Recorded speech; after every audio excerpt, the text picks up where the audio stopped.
Continue our thoughts on Nietzsche and music. We've mentioned how in Schopenhauer music embodies the will, which to Schopenhauer is similar to Kant's thing in itself. Nietzsche, being influenced by these but being anti-metaphysical, brings music down to earth in one sense and in another takes it into outer space, or at least outer psychic space, in seeing music as a narcotic, the most powerful of narcotics. So, for Nietzsche, music gives man that dissolution of the senses which the poet Rimbaud would talk about. And it's in Nietzsche's first main book, The Birth of Tragedy, the Dionysian frenzy, complete dislocation of all rational thought through music. Dionysus was a god of wine, but for Nietzsche, alcohol was not a good thing. Unusually for a German, he eschewed alcohol. So he took music in neat measures.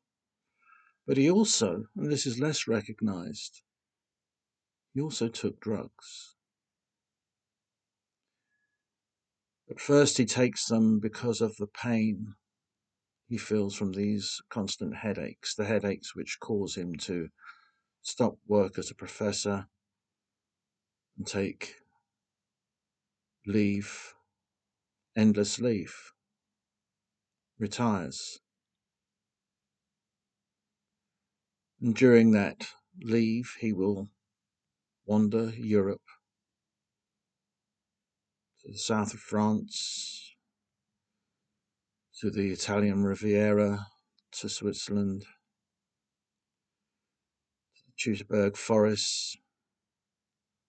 He will wander thinking and writing and taking huge amounts of chloral hydrate to give him sleep as he is suffering from insomnia. And as we know, chloral gives the side effects often of hallucinations and indeed, strangely enough, headaches. And like most drug users that we see amongst poets and musicians, he will take drugs to put him to sleep, like chloral, and he will take drugs to wake him up, like cocaine.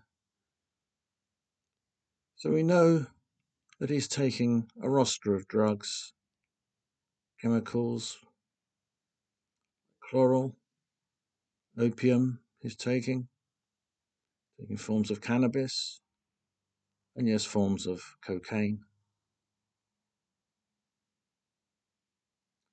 This is no secret. His sister mentions this in her book on her brother.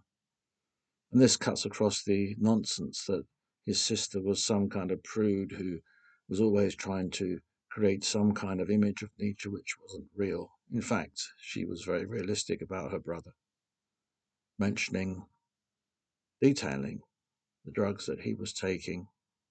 And in Nietzsche's own letters, he does speak of these, does speak taking excessive amounts of them, almost as an experiment on his own body. So like the poet Arthur Rimbaud, he is taking drugs to create a dissolution of the senses, to destroy the straight lines of common sense and rationality. He's taking the drugs in that very Dionysian sense. The Dionysius that he talks about in The Birth of Tragedy, God of the Vine, and the Dionysius which, in his very last days of sanity, he completely identifies with, that annihilation. And so music and drugs are one and the same with Nietzsche. They are the Dionysian,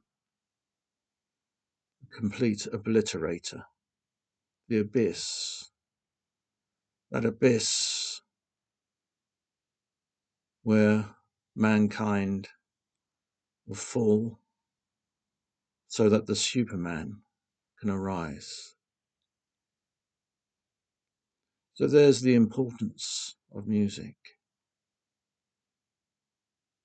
the importance of intoxication, the intoxicator of music, the intoxicator, drugs, destroying the thin skein of consciousness, erupting into the instincts, the animal wild hallucinations that really are riven in Zarathustra, particularly the book, fourth book, and in Nietzsche's poetry, like the Dionysian dithyrambs. This intense,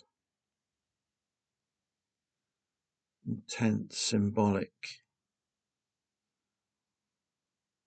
searching into the outer rounds of the psyche. So this is where Nietzschean music can take us. As I said before, his music is not so much bombastic, but that's not to say that it's not deep and searching and spacey and weird. In his piano pieces, there are some weird combinations of notes for the time, and we know for his love of improvisation. No doubt Nietzsche would have improvised in free form, particularly when under the influence of opium, cocaine, chloral hydrate. He would have given us, were we there to hear it, and let's not have a recording of it for God's sake, but were we there to hear it, in the asylum of Gina, weird combinations of notes, strange but gentle, unheard of before unique couplings, strange, superhuman moments